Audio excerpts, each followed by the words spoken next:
You guys can hear me? All right. Well, that was a strange game. Uh, First half, a lot of points scored, both teams. I thought we really, you know, we made a lot of defensive mistakes, I thought, in the first half. And we talked about what we needed to do at halftime. And then we came out and we couldn't score the ball. And we got stagnant. They did a good job. They went to a small lineup that really stalled us out, and we need to continue to work on. When teams are doing that, that ball's got to move. Switching is put in there to stall a team out if you turn it into a one-on-one game. So we got to get better at that, at moving the ball and executing if teams are going to do that to us. I think they scored 38 in the second half, and we scored 30 in the second half. So very strange game, but give them credit. They didn't have the best player, and they stepped up, which teams do. We talk about it. When you get an all-star out, the other guys step up, and they did a really nice job of competing and really defending in that second half. So we got to be better, and we will be. Sean Cunningham. Hey, Luke, when you see the ball stagnating the way it was, as you mentioned, how difficult is it to change it in a timeout or in a quarter or something like that? Mid-game is, I guess, what I'm asking. Yeah, we talk about it, but it's so natural when teams are switching to think, okay, we have a mismatch here, or we have a mismatch, and not just us, every team. That's why it's an effective defense when you get good at it. It's something that we'll have to make sure that when we practice tomorrow, we spend some extra time drilling that in case Golden State goes to that. But it's just a general concept and idea of not just, if their teams are doing that, you got to cut even harder. You got to move the ball, quick decisions, and then it creates your own advantages. But we just have to get more. We got to get more of those. James Ham.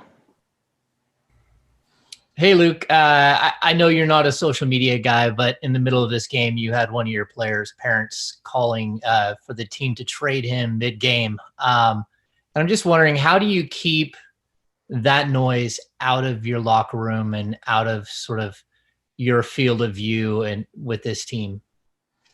Well, my message is always the same. We don't listen to any of that. It's us within these walls, us within this locker room, and we're in this together.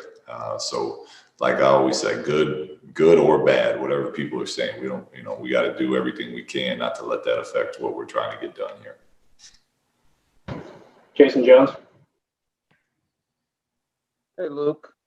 Looked like with some of that stagnation, for the first 5 games, Tyrese has been able to help you a lot with that, with his energy and just kind of the way he understands when he gets into a game what he has to do. How much did you just miss having that second playmaker initiator for those moments where the offense was stalling? Yeah, I definitely think it showed itself tonight, right? Like when things were going well, we were moving, we were okay in the first half and whatnot. But when that defense really picked up in the second, and they started taking away what our primary actions were, those are times so far in this early season that Tyrese has done a nice job of breaking free, getting to the rim, creating.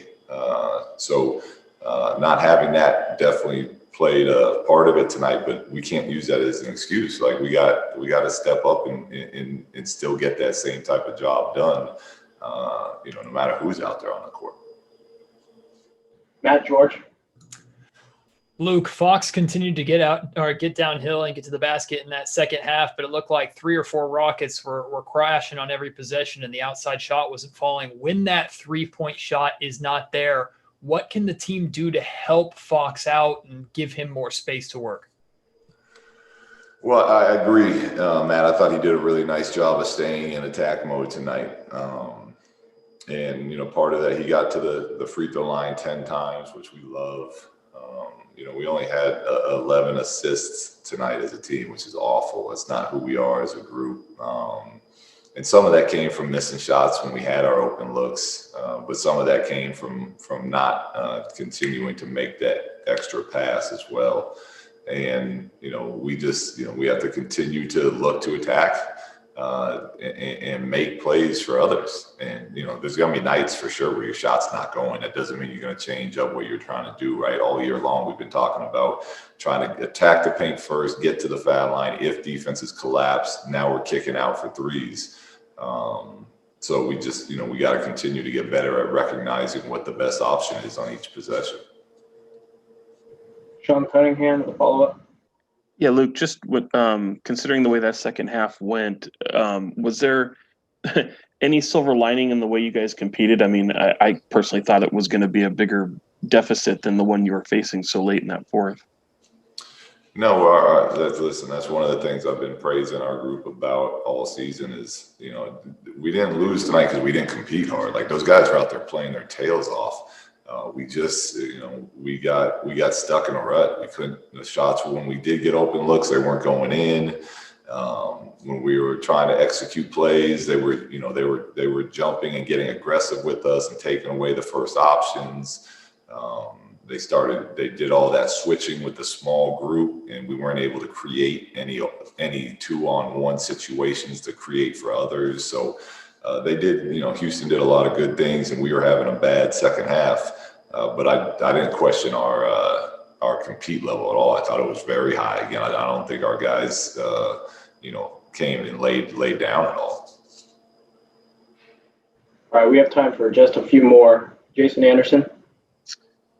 Hey, Luke, you've talked and some of the teammates have also talked about Marvin, how much he's learning and growing, kind of in a period of growth for him right now. How is he picking things up on the offensive end and the defensive end? And how much how far does he have to go in those areas? Oh yeah, he's made some nice progress in this short season so far. A lot of it is, will continue to come with, as far as how far he has to go. I mean, everyone's got a long way to go still. That's the great thing. One of the great things about basketball is even the best can still get better. So, we know he's got a very bright future, and we're going to continue to be patient, continue to teach, continue to work with him on all that stuff. But he's doing a nice job. Am I muted or can I ask a follow-up? No, yeah, I can hear you. Okay. As far as his understanding of principles and things you're doing at each end of the floor, how would you assess where he's at in that regard? Well, I'd say this: he's been great as far as actively learning, actively searching out to become better and get a better understanding of some of these type of things. So there's mistakes happening for sure, but as long as the players, is trying and willing to do the things we're asking, you live with those mistakes with young players. It's the way that our league is, and the best teacher is going to be experience. So the more he goes through things, the more he'll pick them up, and like I said, he's got a bright future ahead of him.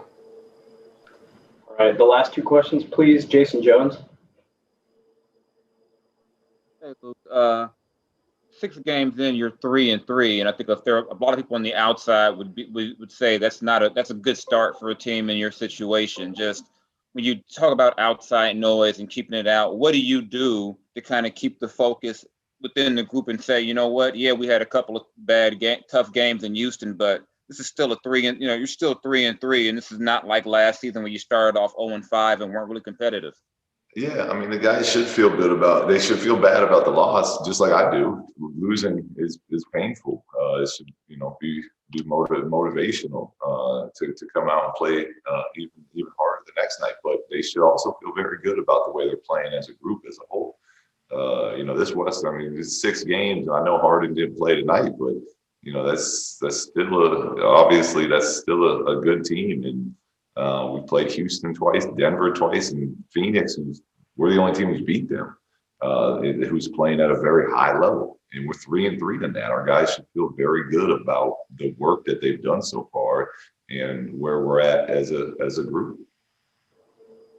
Last question, Matt George. Luke, Houston finished with 13 assists tonight. In past wins for you guys, that number has been higher for your opponents, especially creating a lot of steals and a lot of transition opportunities to get the offense going. Was that one of the major causes, you think, to the struggles offensively in the second half? Matt, I'm sorry, I missed the beginning of it. What was the cause? The not forcing as many steals, as many turnovers of Houston and getting out in transition. Oh, the 14. Yeah, for sure. In the first half, the crazy thing is in the first half, I think we had 4. We forced 4 turnovers for 4 points. And that's the half we scored almost 70 points in. And then the second half, we forced 10 turnovers and we can't score the ball. So, yeah, disruption is a big key for us.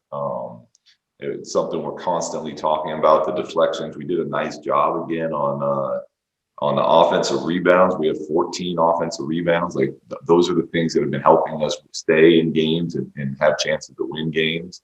Again, not to come up with excuses, but Tyrese has been a big part of those deflections in that second group that's able to get after people.